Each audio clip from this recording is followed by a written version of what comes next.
bihamdih. Assalamualaikum warahmatullahi wabarakatuh. Alhamdulillahi rabbil alamin. Wassalatu wassalamu ala ashrafil anbiya'i wal mursalin. Sayyidina wa maulana Muhammadin abil qasimil amin. Wa ala alihi wa sahbihi ajma'in. Allahumma aslih ummata Muhammadin sallallahu alaihi wasallam. Wa farrij an ummati Muhammadin sallallahu alaihi wasallam. Warham ummata Muhammadin sallallahu alaihi wasallam. Wa insyur wahfaz wa ayyid nahdatal watani fil alamin bihaqqi Muhammadin sallallahu alaihi wasallam. Amin. Amma ba'du. Alhamdulillah, kehidupan di atas dunia ini adalah kehidupan sementara. Tidak ada kehidupan yang kekal abadi. Yang kekal abadi hanyalah Allah Subhanahu wa ta'ala. Jadi kehidupan kita ini adalah kehidupan yang fana, yang suatu hari nanti akan hancur binasa, yaitu dengan peniupan sangkakala malaikat Israfil alaihissalam. Jadi segala sesuatu perbuatan yang kita lakukan di atas dunia, baik perbuatan yang amal soleh jenisnya ataupun yang perbuatan jelek atau dosa, maka semua itu akan kita pertanggungjawabkan di hadapan Allah Subhanahu wa ta'ala. Oleh karenanya, marilah kita persiapkan bekal amal soleh untuk kita menghadap kepada Allah Subhanahu wa ta'ala. Jadi dalam hadis Rasulullah sallallahu alaihi wasallam menjelaskan, jadi ada pertanyaan yang wajib yang akan Allah Subhanahu wa ta'ala tanyakan kepada kita. Kita wajib menjawabnya kelak di hadapan Allah Subhanahu wa ta'ala, disaksikan oleh seluruh makhluk Allah Subhanahu wa ta'ala dari sejak zaman Nabi Adam sampai yang terakhir hidup di atas dunia ini, semua hadir di tempat itu, yaitu yang kita sebut dengan padang mahsyar. Di sana seluruh makhluk menjadi saksi. Di sana kita ditanya di hadapan Allah Subhanahu wa ta'ala. Apa sabda Rasulullah sallallahu alaihi wasallam? La tazulu qadama 'abdin hatta yus'al an arba'ihi shalin. Jadi tidak bergeser kaki seorang hamba di hadapan Allah Subhanahu wa ta'ala kecuali dia sudah ditanya 4 hal. Jadi kita akan dipanggil masing-masing perorangan menghadap kepada Allah Subhanahu wa ta'ala di padang mahsyar nanti. Kita ditanya tentang 4 sesuatu. Kaki kita yang berdiri di hadapan Allah tidak akan bergeser, tidak akan bergerak sedikit pun sehingga kita selesai menjawab 4 pertanyaan Allah Subhanahu wa ta'ala sesuai dengan sabda Rasulullah SAW tersebut. Mana dia? Ana umrihi fima afnah. Pertanyaan pertama yang ditanyakan oleh Allah Subhanahu wa ta'ala adalah tentang umurmu. Umur seorang hamba, di mana dia habiskan umurnya. Umur 40 tahun, 50 tahun, 60 tahun. Ditanya oleh Allah, kemana kamu habiskan umurmu? Apakah kau habiskan umurmu untuk beribadah, taat kepada Allah, ataukah bermaksiat kepadanya? Semua akan ditanya oleh Allah Subhanahu wa ta'ala. Jadi pergunakanlah umur kita yang singkat ini untuk mendekatkan diri, mencari bekal sebanyak-banyaknya untuk menghadap kepada Allah Subhanahu wa ta'ala. Pertanyaan yang kedua, apa yang ditanyakan? An jasadihi fima ablah. Jasadnya, tubuhnya akan ditanya oleh Allah, kemana dia rusakkan tubuh tersebut.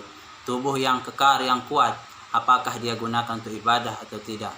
Ya, sekian puluh tahun dia hidup, tubuhnya sakit pinggang, sakit kaki. Apakah sakit pinggang, sakit kakinya itu dia gunakan untuk beribadah atau untuk apa? Itu semua akan ditanya oleh Allah Subhanahu wa ta'ala. Oleh karena itu, marilah kita gunakan jasad kita, kaki kita melangkah menuju majelis ilmu, menuju majelis zikir, menuju sholat berjamaah dan lain sebagainya. Tangan kita gunakan untuk beribadah, mata kita untuk beribadah, telinga kita untuk beribadah dan lain sebagainya, sesuai dengan kemampuan dan ibadah apa yang bisa kita laksanakan. Pertanyaan ketiga, ana ilmihi ma amila bih.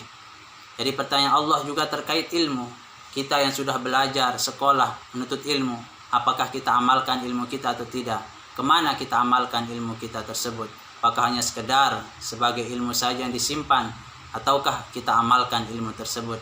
Maka itu menjadi pertanyaan Allah Subhanahu wa ta'ala. Dan pertanyaan yang keempat, yang terakhir, wa an malihi min aina tasabahu wa fima anfaqah. Khusus tentang harta. Kita akan ditanya tentang harta kita di atas dunia, rizki kita di atas dunia, kekayaan kita di atas dunia. Pertanyaannya bercabang menjadi dua. Min aina iktasabahu wa fima anfaqah. Dari mana dia peroleh hartanya dan kemana dia infakkan harta tersebut. Khusus tentang harta. Jadi kita yang di atas dunia punya kekayaan sekian. Dari mana kita peroleh? Apakah dari yang halal atau yang haram? Apakah kita peroleh harta tersebut dari kita mencuri atau mencopet atau menipu atau korupsi dan lain sebagainya? Akan ditanya. Setelah kita dapat harta tersebut, kemana kita infakkan harta tersebut? Apakah kita infakkan di jalan Allah ataukah hanya kita buang sia-sia untuk kesenangan hidup saja? Jadi semua itu akan ditanya oleh Allah Subhanahu wa taala. Jadi marilah ya kehidupan di dunia ini kita jalani dengan sebaik-baik mungkin.